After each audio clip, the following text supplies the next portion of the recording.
Good afternoon, ladies and gentlemen. It is your boy Lewis, and I'm back yet with another banger with yet another video. And you guys already know the drill. Before I get started with this video, make sure you hit that like button, hit that subscribe button, and hit that notification bell to make sure you always get the latest and greatest content from me, as I always try to do for you guys. And I just want to say thank you for always taking the time to watch my video. And make sure when you watch this video, hit the like button and hit subscribe, hit the notification bell, and make sure you share this video. So right off the bat, the reason I'm sounding like this is because I am a little bit under the weather. So I'm sick, and my throat is a little bit kind of sore. So you're just gonna have to bear with me, guys. I'm not feeling too well. So my throat's gonna be kind of raspy when I talk. So just try to bear with me. So I'm gonna do this video to the best of my ability. And as we always do, man, let's hop right into this video. So first, what I want to do is shout out to Patricia Sutton for this one, because she asked me a question on one of my older videos that I laid out a couple of months ago, and she had asked me a question, and I answered her by telling her that I was going to do this in a future video. So she wanted to say, she said, you know, I wanted you to think about this as it's pertaining to the media hype, the face of the NBA, that is LeBron James. She said, hey, Lewis, she said, you know, LeBron's been in the league for 16 seasons. In 15 tries, LeBron has won 3 championships. I said, okay, that's right. 3 for 15, which would make him at 20%. So he gets a ring every 5 attempts through 15 years, even though he's in his 16th year. So she also goes on to say 2 of his 3 championships were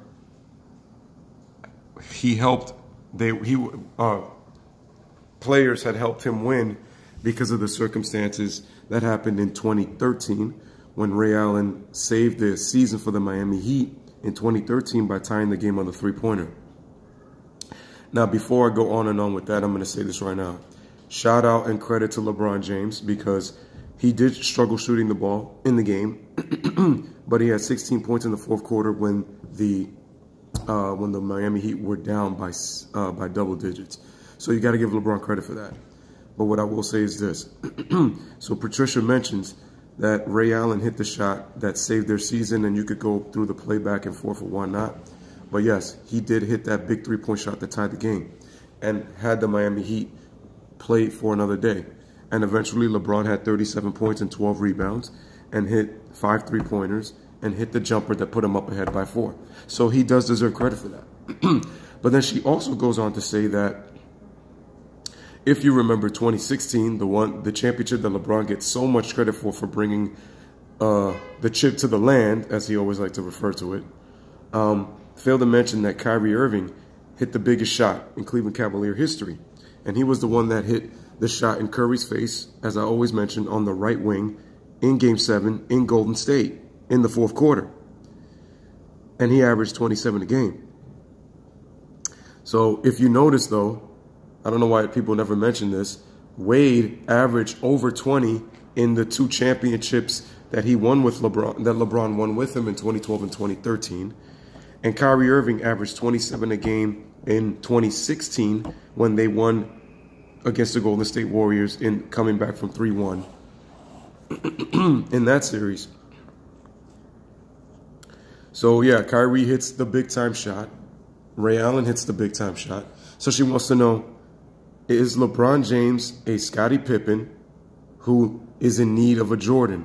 Or, in other words, has not been able to win without a Jordan? And I told her that was an interesting point.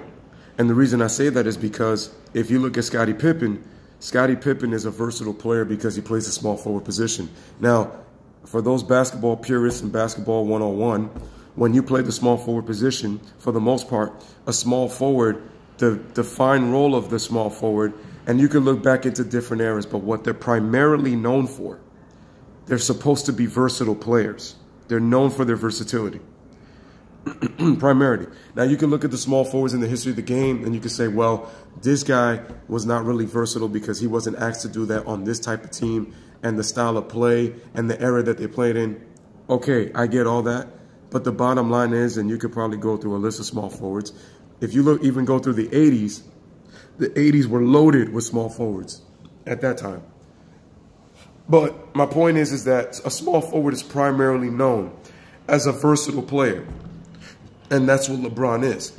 And I've said this, that LeBron is a Scottie Pippen in a Karl Malone body. He is built like a tank, but he is versatile like Scottie Pippen. Versatile in the fact that he can defend positions 1 through 5. That doesn't mean that he can. I just said he's versatile. And just because you're versatile does not mean that you're better. See, when you're versatile, your versatility has to have impact on the game. And I'm not saying that LeBron does. But you have to look at the circumstances of his career where they haven't had impacts in the biggest of games, where he's had so many shortcomings that it's led to more losses than wins. Even if he had a great team or if he didn't have the best team. Give or take. Doesn't matter. It's your imprint on the game. And nobody's saying that LeBron has never had an imprint on the game, because he has. But again, it's in key moments where you put your stamp. And a lot of the times he hasn't done that. And we already know what the LeBron apologists are going to say, and we already know what the people in the mainstream media are going to say. So Kyrie Irving was kind of Jordan-esque in the finals because he gave you big scoring performances. He took over a game in a quarter that helped set the tone for the game. I mean, we always talk about how the brother had 20 points in a quarter in the NBA Finals. I believe it was Game 3 or Game 4. He also had a 16-point quarter in that series as well. And so when you look at it, I'm not saying that LeBron probably didn't have big scoring quarters, but they weren't as impactful, because if you watch the games, LeBron looked very dull and sleepwalking out there in those games. And his tone, his mindset had an effect on the rest of the team. And so when Kyrie started playing great is when he gave the team a jolt of energy. It's like there was that immunity boost that they needed, like to boost their system. And then that's when LeBron, and it's funny that nobody talks about it, because people keep saying the Cavaliers fed off of LeBron's play. And I beg to differ, because once again, I say no. The Cavaliers fed off of the play of Kyrie Irving. But nobody's ever going to talk about that, because the notion is always going to be LeBron led every major statistical category. He may have done that. But the key word is, was it as impactful as Kyrie jump-starting the Cavaliers? And I'm going to go as far as saying no. I don't care if I get hate for this. I don't care if I get critique for this. Kyrie Irving's impact cannot be ignored. But it gets constantly ignored because people keep saying it as LeBron was this one-man wrecking crew to winning championships in Miami and in Cleveland when he came back. Now, give LeBron James credit. He balled out. But once again, he had a 20-point score in Dwayne Wade. Dwayne Wade was his Jordan, because if you remember in 2006, and this is mentioned many times, Dwayne Wade at the time had the 3rd highest scoring average in an NBA Finals in NBA history in 2006, which led him to win the Finals MVP when they came back from 0-2 against the 60-win Dallas Mavericks that were 7th in the league overall in defensive efficiency. And so that's what you have to understand. And so to answer Patricia's question, and I want to know what you guys think, is LeBron, Scottie Pippen, who's always needed a Michael Jordan to win championships.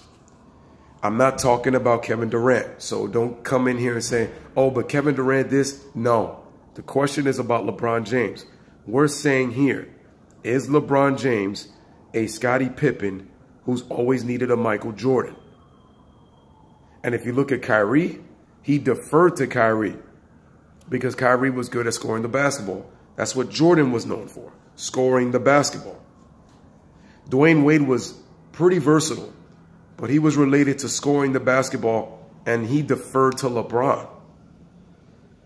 And so LeBron had to try to fill in that leadership role when he was not able to do it the first go around in Cleveland.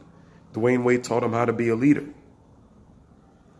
And if you look at Scottie Pippen was always Michael Jordan's complementary.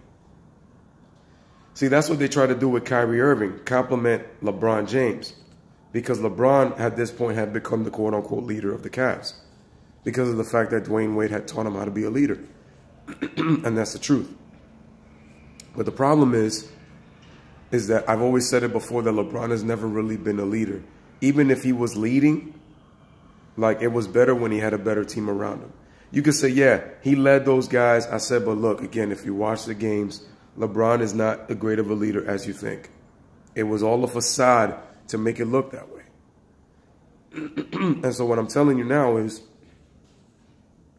Scottie Pippen got the chance to be the man on the team when Jordan had left for baseball after his father died. Scottie Pippen was doing a great job. But if you remember the 94 playoffs, Scottie may have played well, but he didn't play that great against the Knicks to where the point he didn't show leadership. And when it was difficult for Scottie Pippen, that was when he needed Michael Jordan back. And what did that mean? That the leadership role was a little bit more difficult than Scottie had anticipated. In other words, he chewed more than he can handle. That's what happened. And he did a great job in 94. But again, they had the similar system, and a lot of the players were still there. That's why Scottie was still able to thrive. And he knew the offense really well. That's not to discredit Scottie Pippen. He had a great season. I would even make the case that he could have been the MVP. But you know, it didn't happen. And still he produced all-around numbers. Kind of like what LeBron is doing pretty much right now and most of his career. But again, Scottie didn't have a 20-point score around him, just kind of like how LeBron didn't have a 20-point score in his first years in Cleveland. And then just this past season, last season, and currently, not currently this season, well, maybe. I don't know how much some of the Lakers are averaging. I don't know if Kuzma's averaging over 20. I know Ingram is around 15 to 16. But anywho, any of them nonetheless. Like, Jordan didn't win no championship without Scottie averaging 20, but I confuse him. It's for in the finals. Scottie didn't average 20 in the finals. In the postseason, he did, but not in the finals. In the finals, LeBron always got that. Always got 20 from D. Wade in 2013 and 2014, and in 2011. Remember, D. Wade averaged 26.5. It was only in 2014 that LeBron didn't get that D. Wade that averaged over 20. I believe it was only at 16 or 17. He really struggled. And he looked like a shell of himself, like if he was on steroids. His face was real fat. He was not in good condition. Kyrie Irving in the 2017 NBA Finals gave you 29. It's just LeBron did a poor job of showing leadership on both ends of the floor.